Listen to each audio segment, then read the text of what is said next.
Okay, hello there. This is Elton Ray, and I am starting to do some videos for this YouTube channel.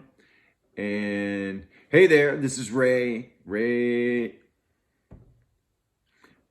Hello there, this is Elton Ray, and I am doing a video for the mushroom growing community.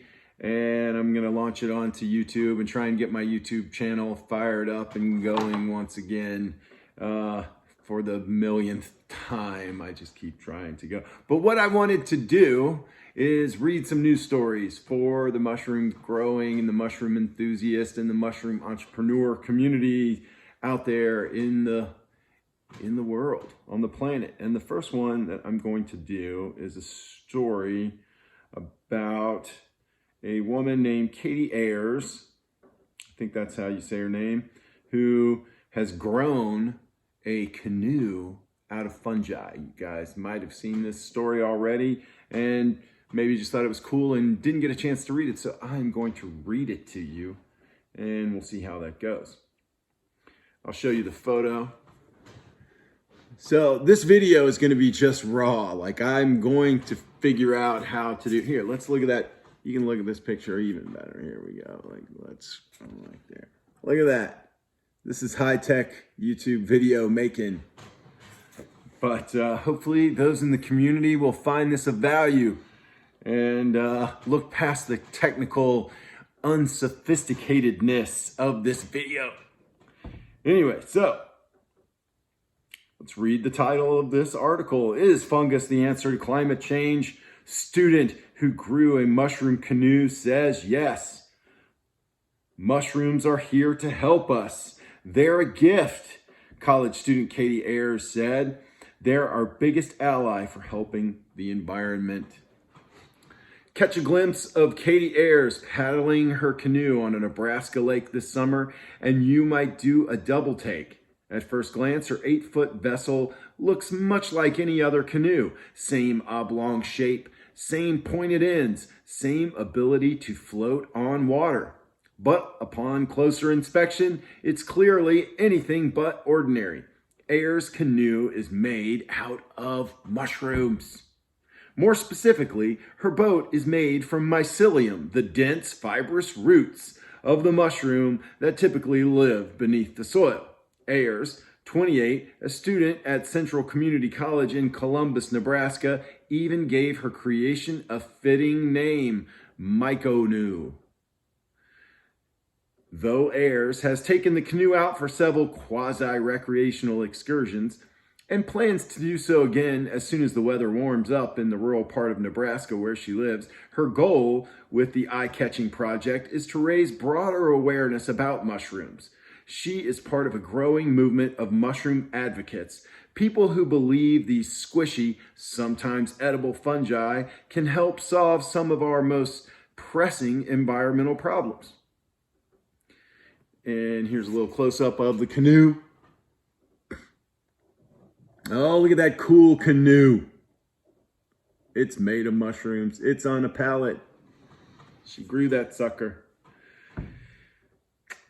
In addition to their ability to break down harmful pollutants and chemicals, Ayers pointed out that mushrooms can be used for everything from household insulation to furniture packaging, replacing plastics, styrofoam, and other materials that are hard to recycle and harmful to the environment.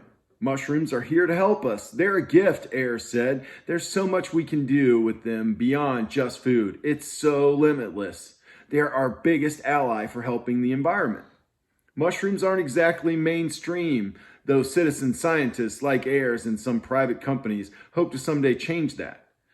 The New York-based biotech company Ecovative Design, for instance, has made headlines for its mushroom-based packaging material, which has been deployed by companies such as IKEA and Dell. Mushrooms are being used at the local level to help clean up toxic debris and contaminated soil, a process known as mycoremediation. But so far, have not been adopted on a larger scale. Ayers never paid much attention to mushrooms until she enrolled in the 2018 in 2018 at the college in Columbus, a small city with around 23,000 residents. During her first semester, an English instructor challenged students to find and study a potential solution to climate change. During her research, Ayers came across a 2013 documentary called Superfungi, which made the case for mushrooms as an environmental ally and highlighted some of their innovative uses. Ayers was sold on the power of mushrooms instantly. Having learned that mycelium is buoyant and waterproof, she decided to try using it to create a boat. I always have very big ideas, she said, so I see something and it's small and I just want to make it bigger and better. Since I'm from Nebraska, I love to fish. I've always wanted a boat. Why not just grow it? With a mini grant from the college, Ayers got to work. She reached out to a mushroom company in nearby Grand Island for help, sharing her idea with owner Ash Gordon. He agreed to help immediately and offered her a summer internship so she could learn the ins and outs of fungi. During the day, Ayers worked alongside Gordon at Nebraska Mushroom, doing lab work, creating spawn, and harvesting, packaging, and processing mushrooms.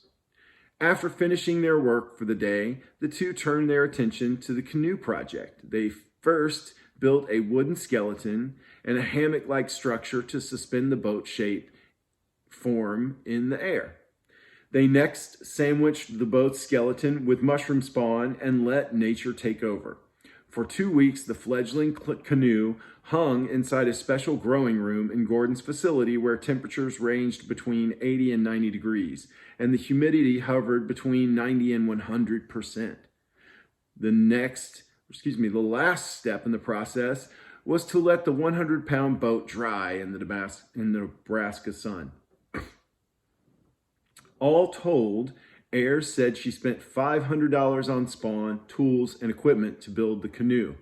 Ayers, who displayed her Mycanoe at the 2019 Nebraska State Fair, has taken the canoe out for 3 test floats, including one in which 2 people comfortably sat inside. The boat is still alive, which means it grows mushrooms each time they take it out for a paddle.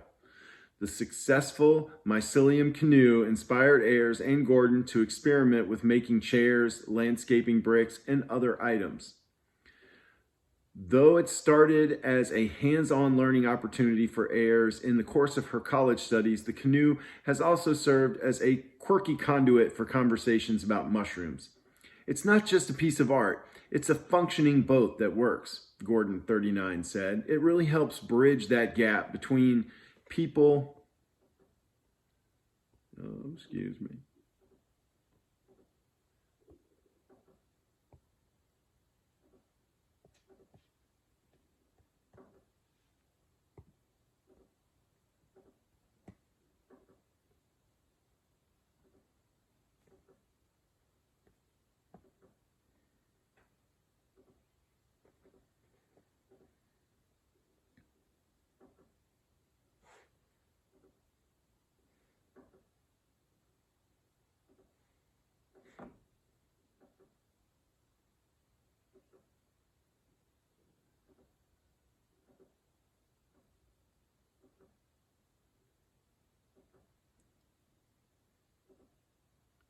It's not just a piece of art. This is a functioning boat that works, Gordon, 39, said. It really helps bridge that gap between people who didn't have an interest in mushrooms. Maybe they don't like to eat mushrooms and really haven't thought about other potential uses for them. The boat gave them something to look at and think about. Now Ayers is sharing her newfound fungi fabrication knowledge with other students at the community college. She's part of Growing Pathways to STEM, a full ride scholarship program funded by the National Science Foundation that aims to help low-income and underserved undergraduates studying science, technology, engineering, and math. Ayers is leading one of the cohort's main research projects, building bee hotels, small structures, also called nests or homes, from mycelium. inspired by research from Washington State University, which found that honeybees who consumed mycelium extract had lower levels of harmful viruses. Ayers and her classmates hoped to better understand the effects of mycelium on Nebraska's solitary bees. Though the community college closed all campus buildings in early April to prevent the spread of coronavirus, Ayers is keeping the project alive in her basement while taking online classes. In addition to her full-time course load, Ayers works as the community college's sustainability intern, keeping tabs on energy use across the community college system's 7 campus centers. The internship, which Ayers has also been able to continue remotely, and self-led mushroom research projects are just the start. After graduating with an associate's degree in science, Ayers plans to earn a bachelor's degree in biology and later a doctorate in mycology. After that, save the planet. She has an innate desire to change the world, said Lauren Gillespie, a biological sciences instructor at Central Community College and Ayers' advisor. She believes that she can do it, and I believe that she can do it. So there you go. There's the first news read I'm doing for YouTube and to share to the mushroom growing communities out there. And the one that I built and created, mushroom growing and mushroom entrepreneurs groups. So hope to see you there. And if you're seeing this video in the YouTube, go to those groups on Facebook, and also please subscribe to this channel and hit likes and comment. Please leave comments, like, and subscribe. So thank you very much, and talk to you later.